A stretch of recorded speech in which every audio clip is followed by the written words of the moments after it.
25 years since Hong Kong was returned to China from Britain. We'll discuss how things are now. And as a self-confessed F1 petrolhead, I am so looking forward to this weekend's British Grand Prix. We'll be talking to the man in charge of Silverstone. That's what we're up to the next hour. What do you need to talk about? Email me, gbviews@gbnews.uk, or tweet the programme at GBNews. First, though, it's time for the GB News headlines.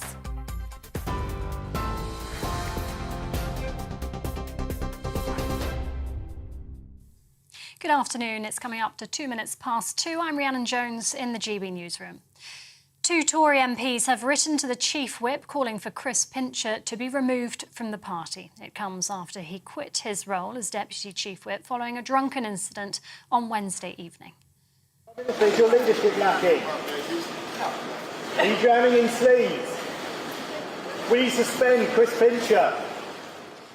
Boris Johnson was quizzed on the scandal as he welcomed the New Zealand Prime Minister this afternoon. A Downing Street spokesperson says Mr Johnson believes the matter is over. Conservatives Karen Bradley and Caroline Noakes are calling for a zero-tolerance policy on sexual misconduct.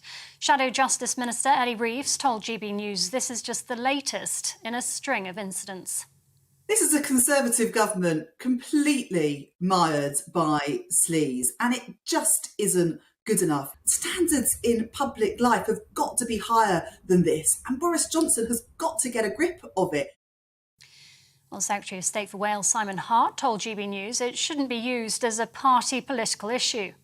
First reaction with all of this is always one of, sadness, sometimes really rather than anger, because so many people are affected by this. Clearly, massive misjudgments appear on the face of it to have been made, and I think our first priority, rather than turning this into a sort of party political discussion, which it sounded almost dangerously like it was about to be, that we look after the interests of people who've been adversely affected by this. They must be and will remain our absolute first priority. Now, GB News understands UK authorities have plans in place for the possible return of a convicted jihadist and alleged member of the so-called Islamic State group. Ain Davis from West London could be deported within weeks as he approaches the end of his prison sentence in Turkey. Davis was sentenced to 7.5 years in 2017. He was a member of the notorious execution squad known as the Beatles. Turkish official sources say he's scheduled to be released on July the 9th. However, a probation board appearance could delay this. COVID infections in the UK have gone up by 32% in a week. That's according to the Office for National Statistics. The latest figures show 2.3 million cases were recorded, up by more than 500,000 from the week before. It's the highest estimate since late April, and hospital admissions are also on the increase. UK manufacturing growth reached a 2-year low last month. The latest industry research shows it slowed between May and June, making it the lowest since the COVID pandemic. Industry leaders have blamed the slowdown on the war in Ukraine, Brexit, plus travel and supply chain disruptions. Russian missile strikes have killed at least 19 people in the Ukrainian port city of Odessa. Officials say the attacks destroyed residential buildings and 2 holiday camps. Emergency workers are still looking for survivors. The Kremlin have denied firing rockets towards civilians. In his daily address, Ukraine's President Volodymyr Zelensky said Moscow's still focusing its firepower in the east of the country. The situation in Donbass remains the harshest. The fire superiority of the occupiers is still felt very much. They simply took everything from their reserves to hit us in the Luhansk region, in the Donetsk region. I'm grateful to everyone who defends our positions in such conditions. It's true heroism. Back here, police have warned that lives could be put at risk if suspected protests go ahead at the British Formula One Grand Prix this weekend. Northamptonshire police say they've received credible intelligence that a group are planning to invade the track on race day. A record crowd of 142,000 are expected at Silverstone on Sunday. Local authorities fear the event could be disrupted. The build-up to this weekend's race has already been overshadowed by a racial slur used by former world champion Nelson Piquet in reference to Lewis Hamilton. Police Scotland officers are to withdraw their goodwill in a dispute over pay. Although they're banned by law from striking, the move's being called the most overt demonstration of action by police in Scotland in over a century. From 5 o'clock this afternoon, off-duty officers won't take radio equipment home with them, nor will they start their shifts early. Nurses and pharmacists will now be able to certify sick notes. The move is part of plans to help alleviate pressure on NHS GPs. Other health professionals, including physiotherapists, can also issue the documents, which are now called fit notes. The new changes cover England, Scotland and Wales, with Northern Ireland expected to follow suit. This is GB News. We'll bring you more as it happens. Now, though, it's back to Alex with We Need to Talk About.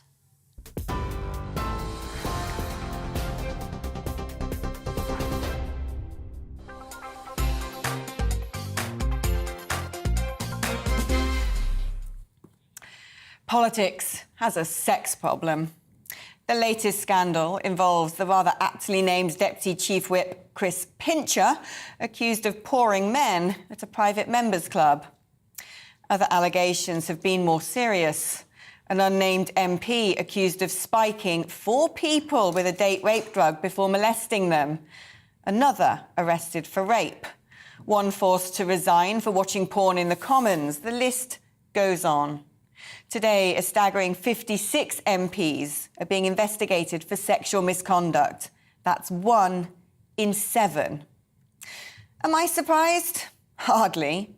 Hollywood had its Me Too moment. How much more will it take for politics to be put on the stand?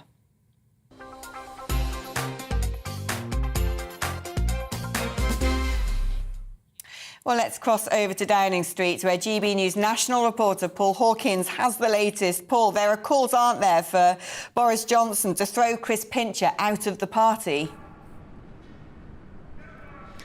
Not least from Caroline Nokes and Karen Bradley, 2 senior Conservative female MPs who've written to the Chief Whip's office, voicing concerns about the way the party handles allegations of sexual misconduct. They say that the recent approach to those allegations pose a risk of serious reputational damage, and there needs to be a zero-tolerance approach to these allegations. Now, Number 10 is keeping the line that, look, Chris Pincher has admitted wrongdoing, he's said sorry for it, he's resigned from the government, and that should be the end of it. But there are calls from, we know from those 2 senior female MPs, also other Conservative MPs we're hearing within the party, very uneasy about the way Number 10 is handling this. And when we talk about recent serious sexual allegations of sexual misconduct, of course, in mid-May, a Conservative MP was arrested on suspicion of indecent assault, sexual assault, rape, abuse of position of trust and misconduct in public office. The way the party responded to that was to tell him to stay away from Parliament, and that indeed he kept the whip. He still remained a member of the Conservative Party, an MP, and he voted in that vote of confidence in the Prime Minister. So the way the party handles these allegations, very much under scrutiny this lunchtime. Labour, of course, calling for a full investigation. They want to see the whip taken away from Chris Pincher, but at the moment Number 10 is holding that line. The question is, for how much longer will it hold that position? Paul, thank you ever so much. Paul Hawkins there, our national reporter. Joining me now is former Conservative Minister Anne Widdecombe. And this is just the latest in a string of scandals. A lot of them, it seems, or the latest ones, seem to be involving male MPs with male victims. What do you think is going on here? Well, first of all, let me say that I think that Boris is right to take the line that he's taking at the moment. Unless, of course, any of those who were affected by this wants to take it further, and then that is different. But Chris Pincher immediately acknowledged what he'd done, wrote to the Prime Minister, said he'd had too much to drink, he'd misbehaved, he was resigning. Unless his constituency want to take it any further, or unless the complainants want to take it any further, then I think probably Boris is treating this correctly. Now, you say what's going on. What is going on is what goes on, regrettably, in too many very large organisations, where you have people not only working together, but also socialising. This was a very big, rather wild, as far as I can make out, social event at the Carlton Club, the club, incidentally, which threw me out when I joined the Brexit Party. And thank you. I'm going to bring in Benjamin Butterworth here. I've noticed a trend, and if I itemise the most recent allegations, there is the one of an MP accused of using date rape drugs against 4 people, 2 of them other MPs, 1 accused of rape, another accused of sexual assault of a minor. All of them male MPs, all of them male victims. Something tells me that if it was the other way around, if this was male MPs assaulting women, that there'd be protests and marches by now, and yet no one's pointing out this trend. Yeah, I mean, I think, look, there have been lots of cases where women have been on the receiving end, and actually, I hate to say it, but there are so many rumours of women and young women I know that work in Parliament who don't get a voice. But actually, there is a question about why sometimes it is received differently when it is a male victim, a gay male victim, and a gay male MP. And you wonder whether there's a level of homophobia in what's going on here. Because is it the case that people think, oh, that's just what gay men are like? You know, it's not quite the same as going after a 22-year-old, young female researcher, because men are like that. And of course, that isn't the case. That is homophobia, in my view. And you'd hope that these things would be taken more seriously. You look back to Neil Parish, the MP who admitted looking at pornography on his phone, and he resigned. And yet here we have an MP that has said he drank too much and has been accused of groping 2 men, but he's going to continue sitting in Parliament, and apparently it's done and dusted. Yeah, I mean, do you think it's about time that politics had its own Me Too movement? You see constantly portrayals in television. There was that recent series on Netflix about the dodgy sexual goings-on in Parliament. You have programmes Made in America, West Wing, all sorts, which portray politics as sexual abuse in the corridors of power, basically. And it's a culture that exceedingly seems to be true.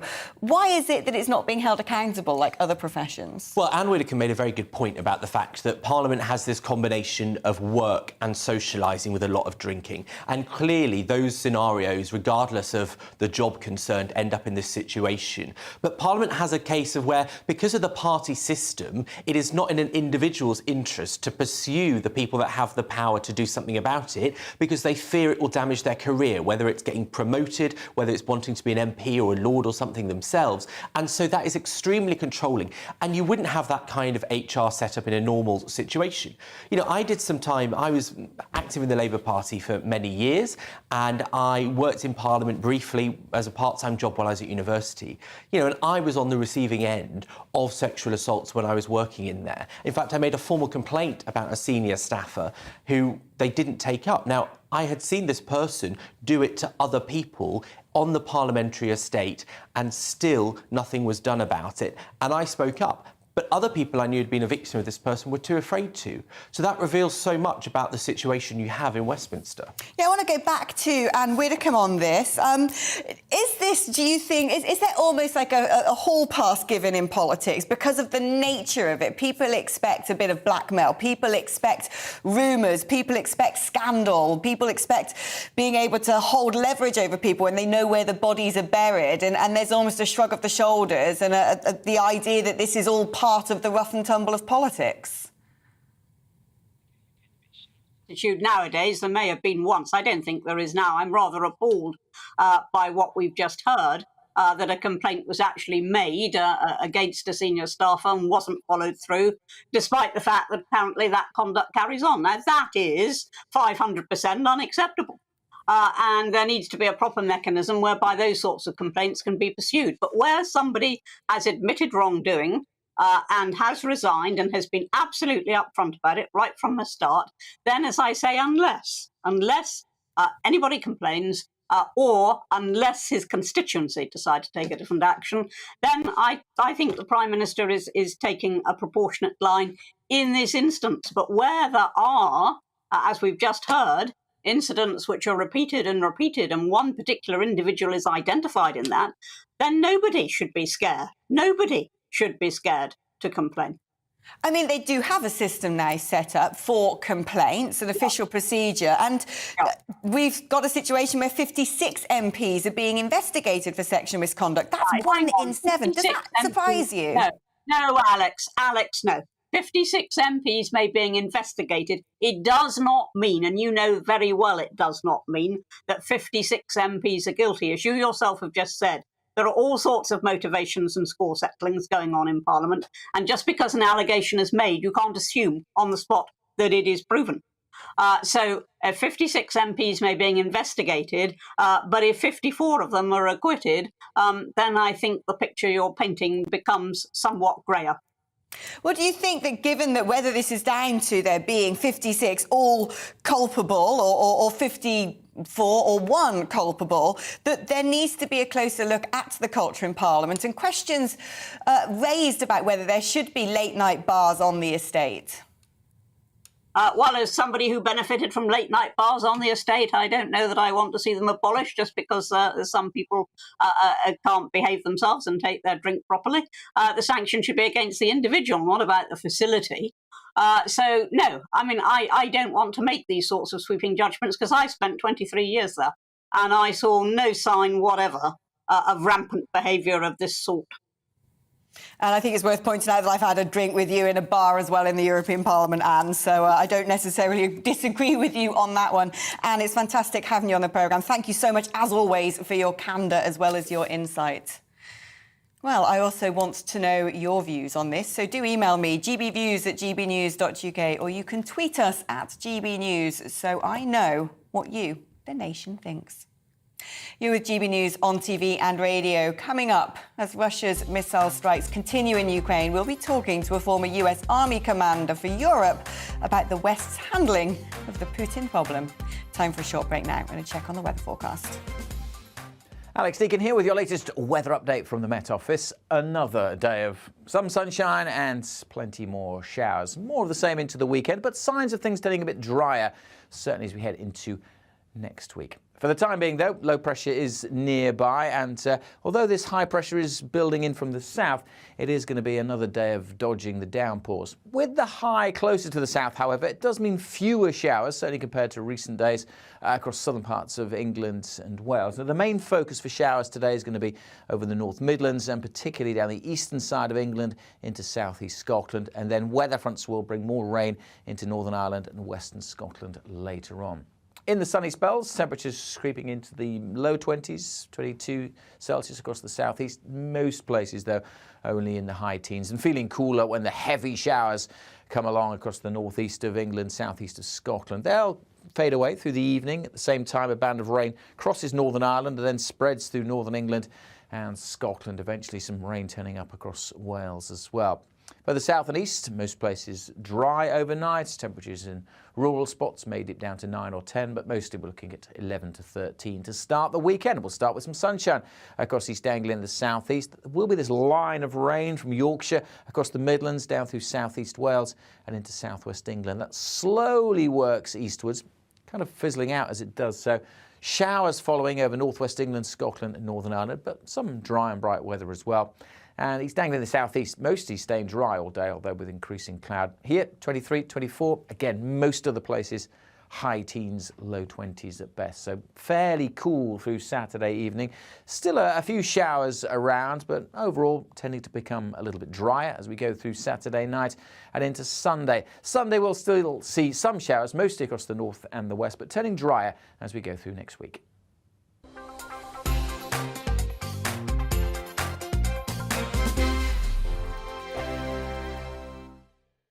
We are GB News. We're right across this great nation. On TV. On radio. On digital. Absolutely everywhere. We don't talk down to you. We embrace all voices with honest and civilised conversation. We are not part of the establishment. We're one of you. And we're only getting started. Join us on GB News, the People's Channel, Britain's news channel.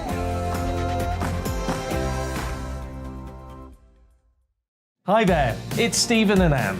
At breakfast from 6 a.m, you'll always be caught up with everything you need to know, the latest headlines, opinions and debates. We'll bring you the good news and the bad, but most of all, we're here for you. Remember, send in your views and let us know what you would like us to talk about. That's because we're your news channel. And every morning at 6 a.m, it's breakfast on GB News. My name's Tom Harwood, and join me 9:30 a.m. every weekday for The Briefing, your one-stop shop for everything you need to know about what's going on in politics today. I wonder if this is a deal that might need to be like the biscuits in this factory, twice baked. Is there not an opportunity here to win out against the extremes? Tom Harwood, GBNews. What are you going to do about it? Things should have been done differently, and they certainly are being done differently. Don't miss it. The Briefing with me, Tom Harwood, 9:30 Monday to Friday on GB News. Where would you like to go? Just take me to the studio, please, Matt. You know where you're going. I've got a show to do. Friday Night Feast on GB News, 7 p.m. And it's like nothing you've ever seen before. We take a different angle on the week's biggest news stories. The viewers and listeners set me some absolutely mad challenges to do. We tried to rehome a rescue dog. And yes, there's some other wacky stuff in there as well. I feel like I could take on the world. Well, that's that. Friday Night Feast with me, Patrick Christie's, every Friday, 7 till 9 p.m. on GB News. Be there.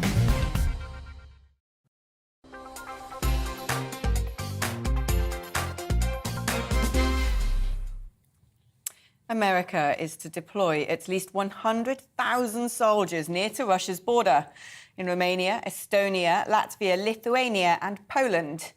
2 more F-35 fighter squadrons will be sent to the UK, with air defence systems built in Germany and Italy. And 2 more naval destroyers will be stationed in Spain, bringing the total to 6. It's a significant ramping up of US military presence in Europe, reflecting what's being taken as an extremely grave threat from Russia to peace on the continent. Meanwhile, Russian attacks in Ukraine have once again targeted civilians. A strike against a residential building in the port city of Odessa this morning has killed at least 18 people.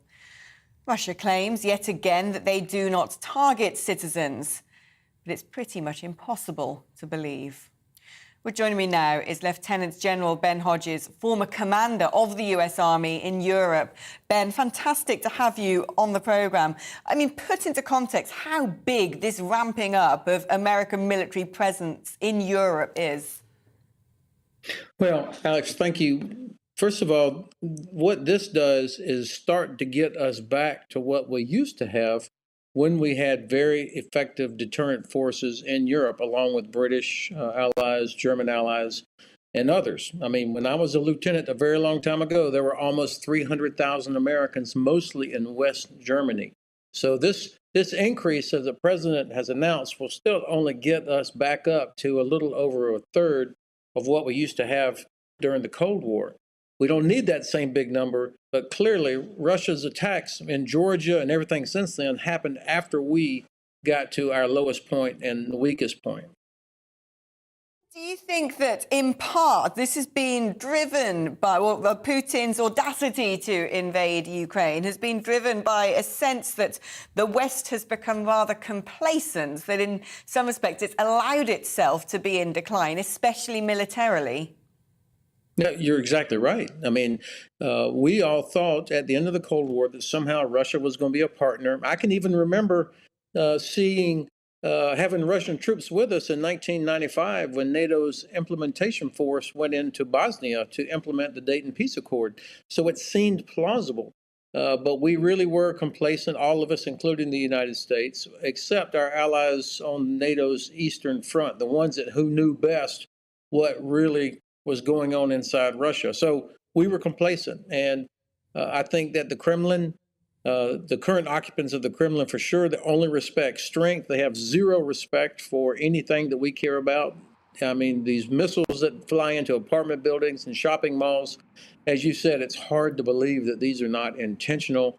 The timing of their attacks just before the G7 and then just before the start of the NATO summit, this is who we're dealing with, and they will only respond if we are strong.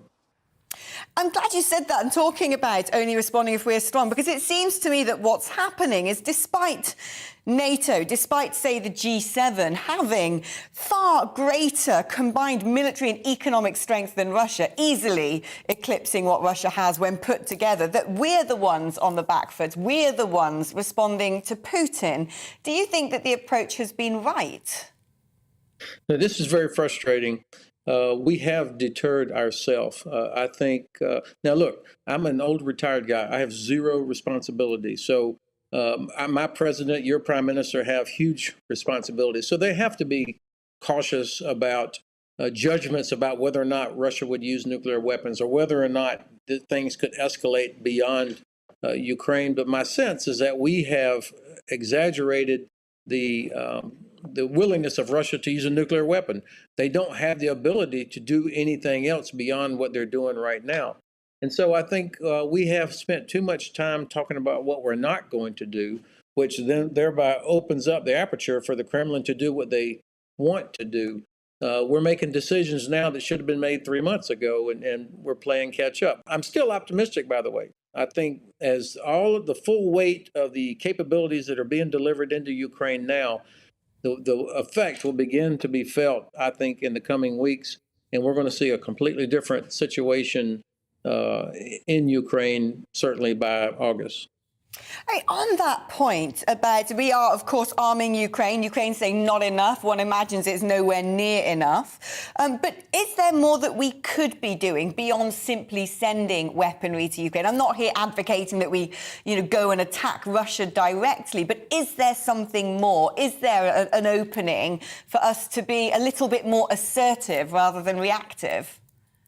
Well, I think there needs to be very clear statements from the President of the United States, from your Prime Minister, from Germany, France, Italy, et cetera, that we are committing to helping Ukraine win. I mean, but this is win. That means to push Russia all the way back, certainly to the pre-24 February line, and then a long-term commitment to the full reunification of Ukraine, which means bringing back Crimea, just the way we did for decades here about when we were talking about a divided Germany. So this kind of a commitment, unshakable. Right now, the Russians think they still have a chance to win because they can still see and feel the occasional, maybe we need to give some concession, let him have something, maybe a ceasefire.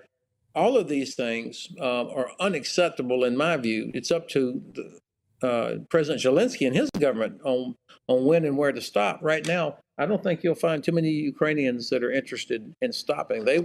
And so we have got to be committed to helping them. In terms of capabilities, the capability that is most needed is the one that is finally starting to arrive.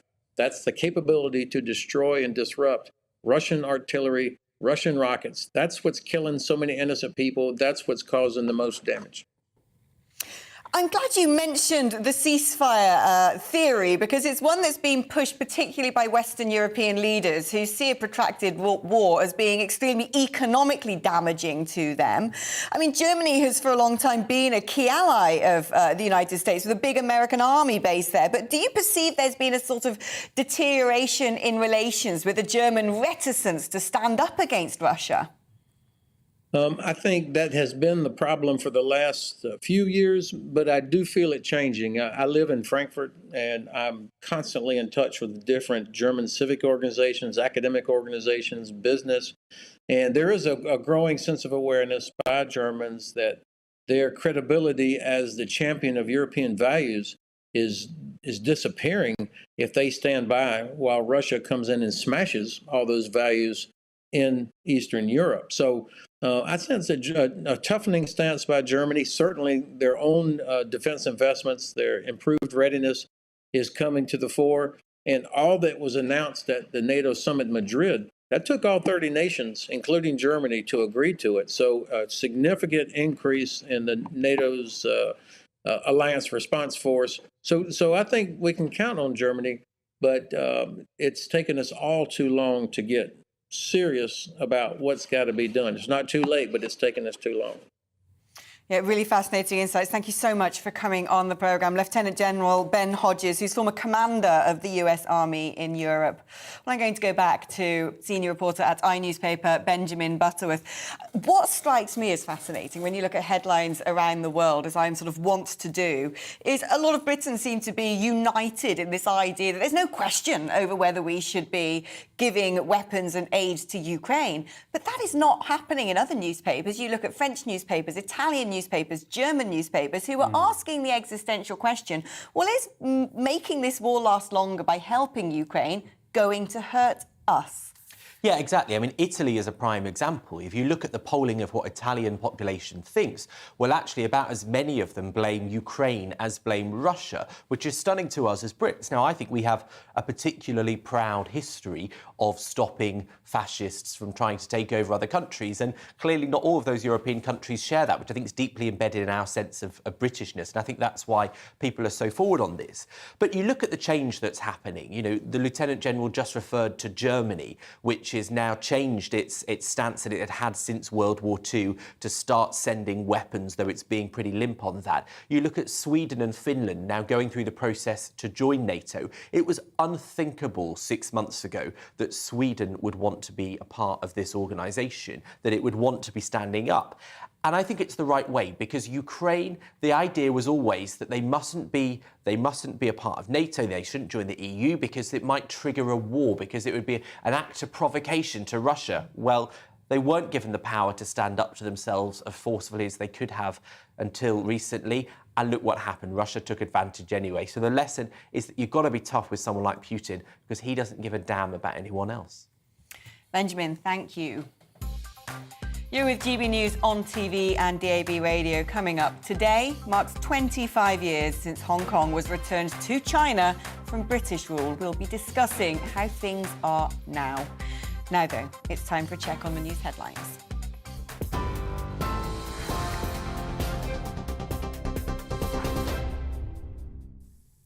It's 2:32. I'm Rhiannon Jones in the GB newsroom.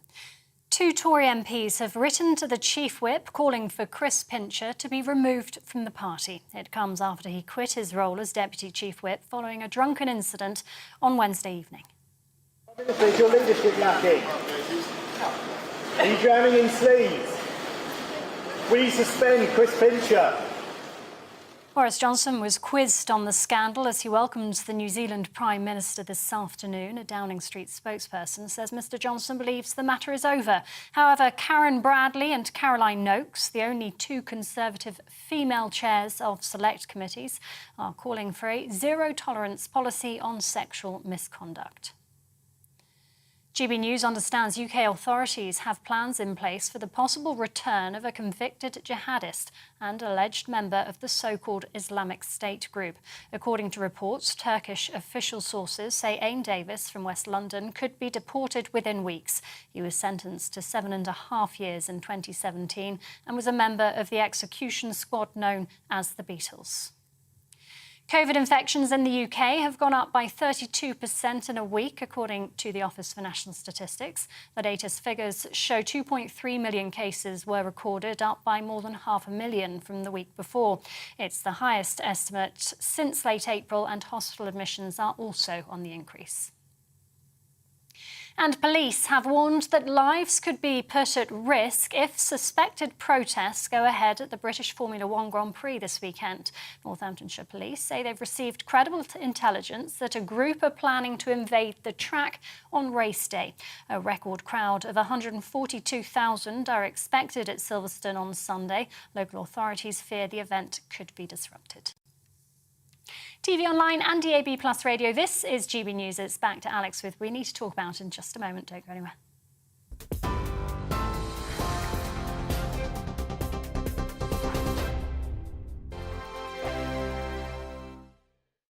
We are GB News. We're right across this great nation. On TV, on radio, On digital, absolutely everywhere. We don't talk down to you. We embrace all voices with honest and civilised conversation. We are not part of the establishment. We're one of you. And we're only getting started. Join us on GB News, The People's Channel. Britain's news channel.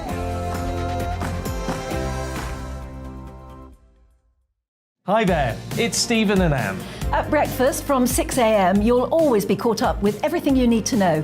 The latest headlines, opinions and debates. We'll bring you the good news and the bad, but most of all, we're here for you. Remember, send in your views and let us know what you would like us to talk about. That's because we're your news channel. And every morning at 6 a.m, it's breakfast on GB News. My name's Tom Harwood and join me 9:30 a.m. every weekday for The Briefing, your one-stop shop for everything you need to know about what's going on in politics today. I wonder if this is a deal that might need to be like the biscuits in this factory, twice baked. Is there not an opportunity here to win out against the extremes? Tom Harwood, GBNews. What are you going to do about it? Things should have been done differently, and they certainly are being done differently. Don't miss it. The Briefing with me, Tom Harwood, 9:30 Monday to Friday on GB News. Where would you like to go? Just take me to the studio, please, mate. You know where you're going. I've got a show to do. Friday Night Feast on GB News, 7 p.m. And it's like nothing you've ever seen before. We take a different angle on the week's biggest news stories. The viewers and listeners set me some absolutely mad challenges to do. We tried to rehome a rescue dog. And yes, there's some other wacky stuff in there as well. I feel like I could take on the world. Well, that's that. Friday Night Feast with me, Patrick Christie's, every Friday, 7 till 9 p.m. on GB News. Be there.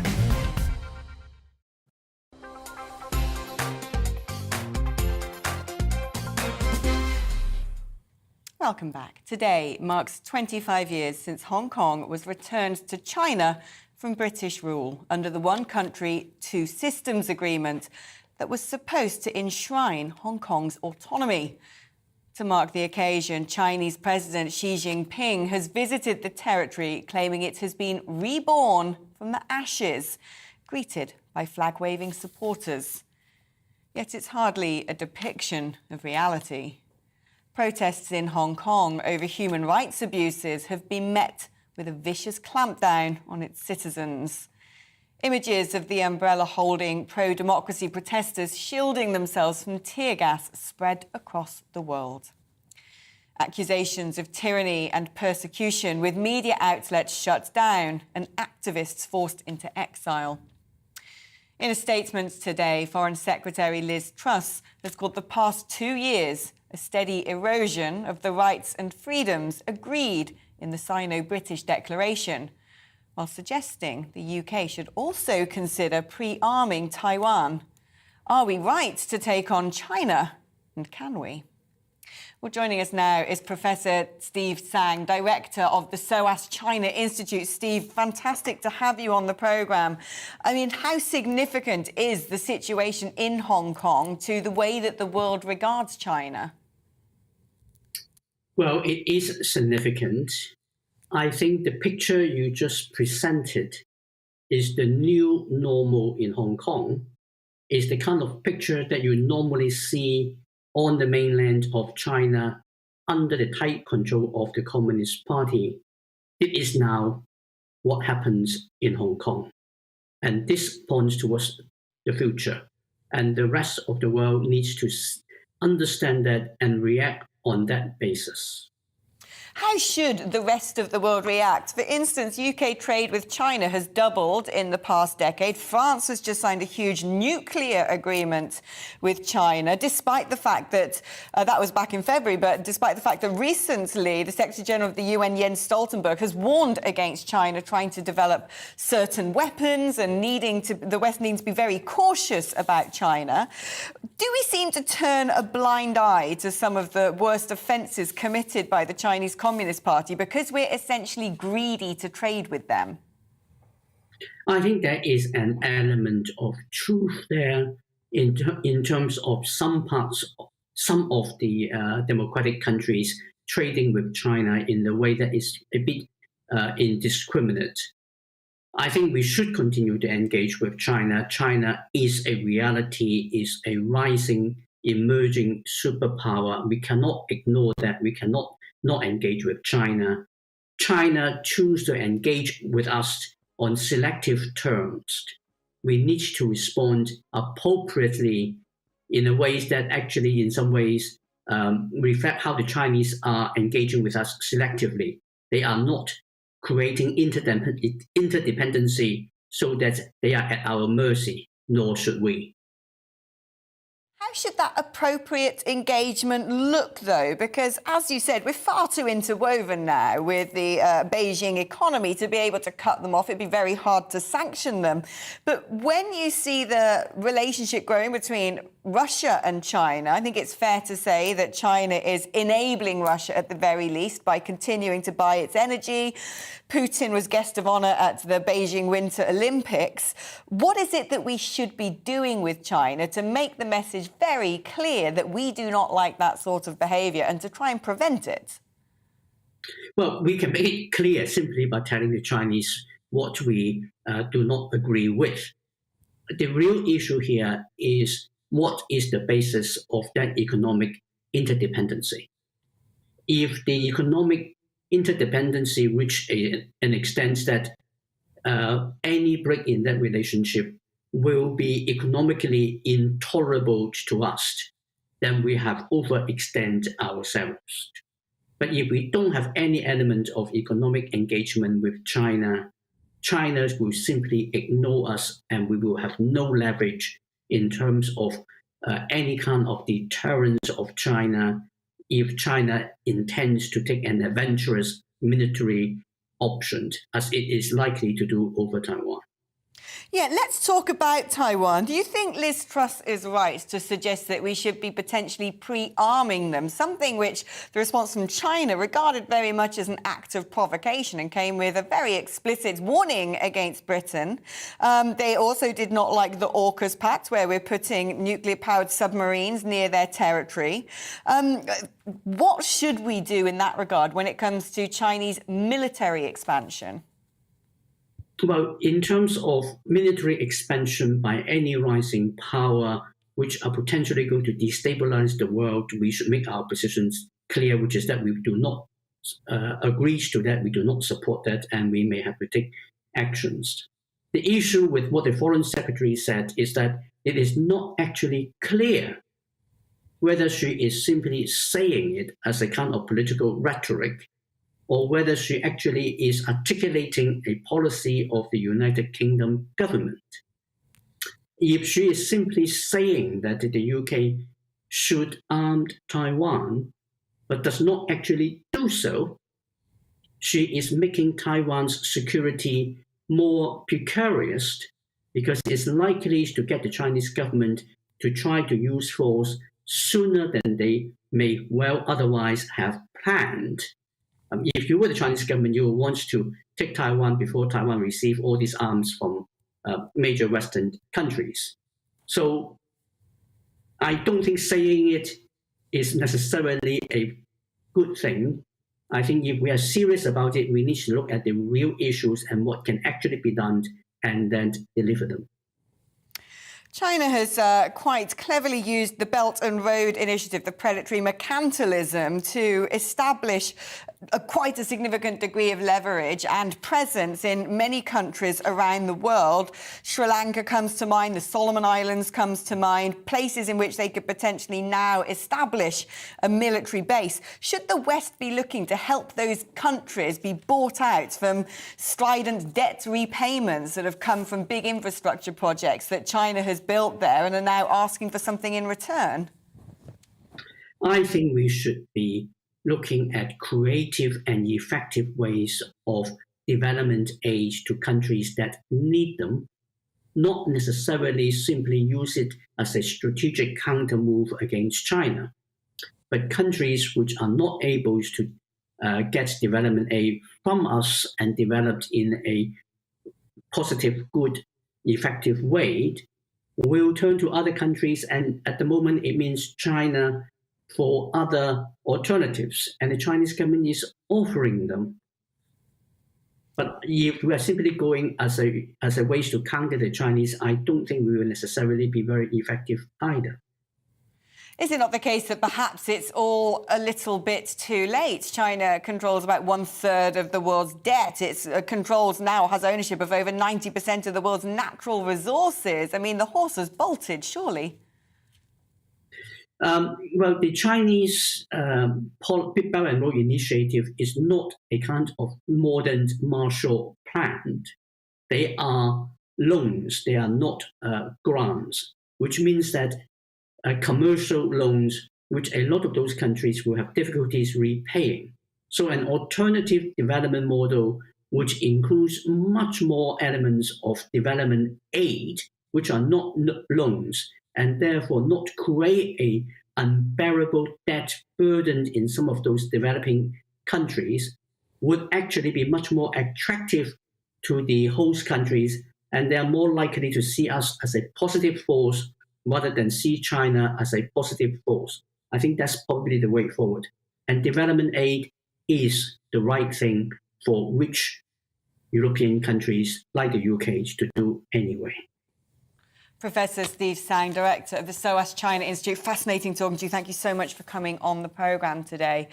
I mean, Benjamin, it is difficult, isn't it? Because China isn't, on the surface of it, aggressive. But they are secretive. They do equip and enable our enemies. In many respects, we have issues necessarily trusting them when we look at the hiding of information at the outbreak of the pandemic. But we are so economically bound to them. What is our approach now? How do we unpick ourselves from the sort of leverage China has managed to build up over the course of decades? I mean, it's incredible, really. You roll the clock back to when David Cameron was Prime Minister and we had a state visit for Xi Jinping with the Queen hosting him for a banquet. Now, that would be unimaginable now. But I think many people in Taiwan or Hong Kong would say that China is incredibly aggressive. You know, there were those images of in Hong Kong's legislature when they were holding up the British flag because they said they'd rather have Britain back than be ruled by China. Now, I think in terms of Britain countering their influence on the world stage, which is what's so effective because it's making us economically reliant, I do think cutting things like international aid is a mistake because that's a very effective soft power. And I would raise Barbados as a prime example because that got rid of the Queen. It was the first country to get rid of the Queen since the 1970s, I think, and it did that last year. And it wasn't simply that they didn't want to be a part of Britain, it was that China had been spending a lot of money in Barbados, helping it with infrastructure projects, with investments to make them economically dependent on China. And it basically, Barbados has gone from liking Britain to liking China, and that's happening in so many countries. There was a country in Africa, I forget off the top of my head, they paid for an entire airport in that country. China is playing a clever and dodgy game, and it's making the world reliant on it. Yeah, we've exited the world stage, haven't we? Benjamin, thank you ever so much. Fascinating thoughts there. I want to know your views. You can email me, gbviews@gbnews.uk, or tweet the programme @GBNews. Now, I remember as a child being smuggled in the back of a Land Rover, blanket over my head, the sound of screaming engines and helicopters amidst the cacophony of crowds. I was 13, in the back of my uncle's farm 4x4, going to Silverstone. Ever since, Formula One has been a major part of my life. Well, this year's British Grand Prix is set to be the biggest ever, attracting record crowds of 400,000 fans, with tickets sold out back in January. Don't I know it? It's one of the most iconic circuits on the calendar, while the vast majority of F1 teams are actually based in the UK. Worryingly, police say they've uncovered evidence protesters planned to invade the track during Sunday's Grand Prix. The last thing needed by a circuit potentially at risk of being axed in favour of glitzy new races in places like Las Vegas and Qatar, who bring millions through wealthy promoters to pay F1's race fee. But Silverstone remains one of the greatest sporting events in a country that has long been the backbone of motor racing. I'm delighted to say, joining me now is Stuart Pringle, who's the Managing Director at Silverstone. Stuart, fantastic to have you here. I saw a report flash up on my phone about an hour ago saying your media centre had had a fire alert. Is everything OK? Absolutely fine. It was somebody cooking in one of the hospitality areas. Oh, pesky smoke alarms going off with that piece of toast. Stuart, tell us about the sort of mass operation it is to get something like the British Grand Prix off the ground. Well, it is a big operation, Alex. As you say, 400,000 people expected over 3.5 days, 142,000 on race day. That means a team of 10,000 people to deliver it, a safe and secure event for everybody.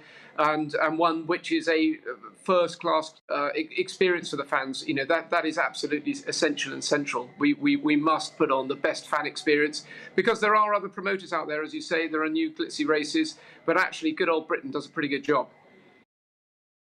I was amazed to find the tickets had all sold out so quickly. What's going on there? Is this sort of a big change that's happened since the American takeover of Formula One, the big Netflix series on Formula One, Drive to Survive, attracting a new audience to the sport? It's exactly that. We're lucky as a promoter. We've got a deep-rooted fan base like your uncle and you, and it's really important to me that we don't forget about those fans. We certainly don't alienate them, but unquestionably there's a new generation coming in attracted by Netflix Drive to Survive series, which has been brilliant because, you know, motor racing has a fundamental problem, which is that the heroes cover their faces up with a crash helmet and hide in a car, and that has taken people behind the scenes. It's introduced the drivers' lives, and people are able to identify with them, and we're seeing those fans book early. They've driven the demand, and we've got to make sure that we get the balance right and we cater for both groups. How worried are you about these police reports that they've uncovered evidence that protesters, no doubt the climate change lot, are planning to try and invade the track on Sunday? Well, it's not totally unexpected. We've had them visit us once before. We have plans in place. We train for these things. We work very closely with the police in Northamptonshire. I've complete faith in their ability to get on top of this. It was their advice that we put this out so that we don't just have a relatively small number of police officers looking for them, but actually we have 142,000 pairs of eyeballs out there, because we've lost Stuart there. Shame about that. Stuart Pringle there, who's the director at Silverstone. British Grand Prix this weekend. Believe you me, I'm going to be tuning in on my TV set at home. Wish I was there. Well, you've been emailing us throughout the show, and here's what you're saying on the Tories' Deputy Chief Whip quitting over his drunken conduct. Darrell says, the news another senior MP is accused of sexual harassment is unsurprising. These people never received the proper punishment because they are seen as good, honest, straight characters, which they are not, obviously. Eric says there was no reason to expose the groper and the porn watcher. Both cases should have been handled in-house instead of being made public. They were exposed for political reasons. Now, on tackling Ukraine, Graham says many people talking about war and strategy, but we don't hear anyone talking about peace. I remember when Trump was in office, he would talk about peace and actively enforce it. When he was in office, there were no wars. Well, it's that bit of the show now that I have a rant and script, some sort of clever intro to get us all into the mood for it. But it's Friday, so I'm going to keep it short. Here's my agenda. Do you remember the good old days of early COVID when we were told not to touch our eyes and obsessively sanitised everything we got at the supermarket with antibacterial wipes, giving shopping trolleys a better valet than a Rolls-Royce? Well, it seems North Korea might need to stockpile disposable Dettol pads, as Kim Jong-un has warned his people not to touch alien things crossing the border, blaming that for the transmission of COVID, despite global health authorities now saying surface transmission of the virus is virtually impossible. Considering that fat little nutter is obsessed with his own hero worship, I'm surprised he hasn't instructed his people to sing happy birthday every day. Even Boris Johnson did that. Now, turns out Biden is once again struggling when it comes to country names. This time saying Switzerland was joining NATO at the historic gathering in Madrid instead of Sweden. Well, he did immediately correct himself, saying he was getting really anxious about expanding NATO. Anxious? Anxious? It's supposed to be Russia bricking it, not the leader of the free world. Lord above, we need America to get it right next time round. Benjamin, any thoughts on anything we've been talking about today?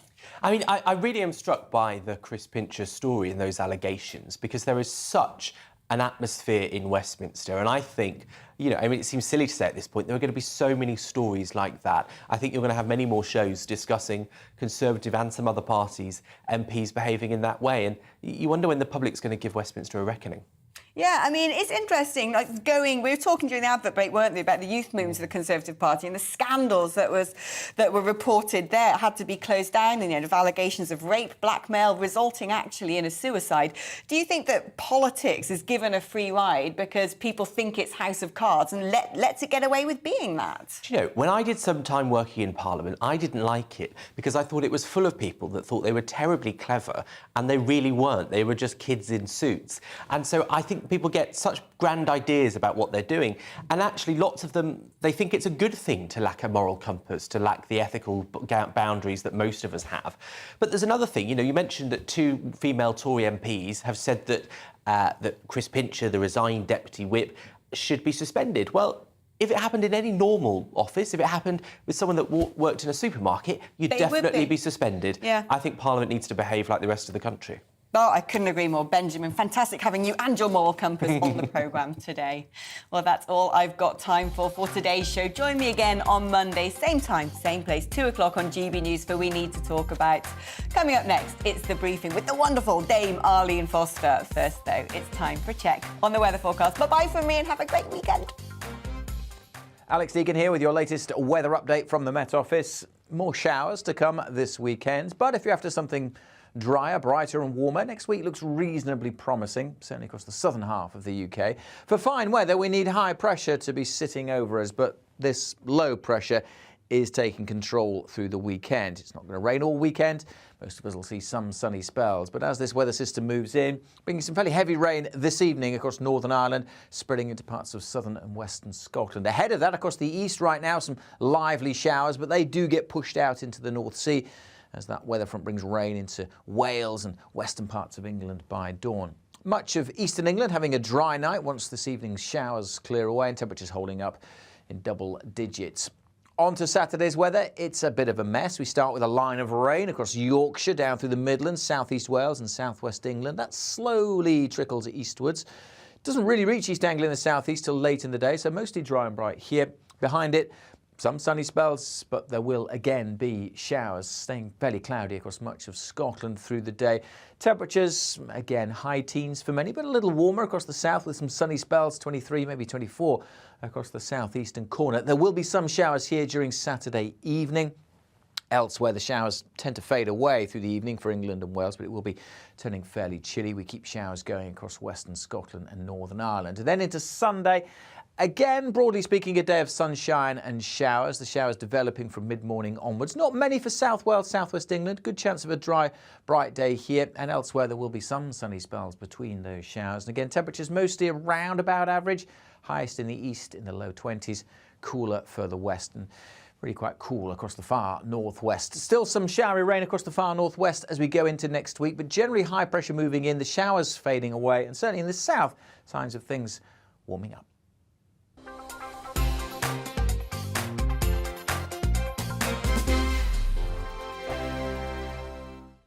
We are GB News. We're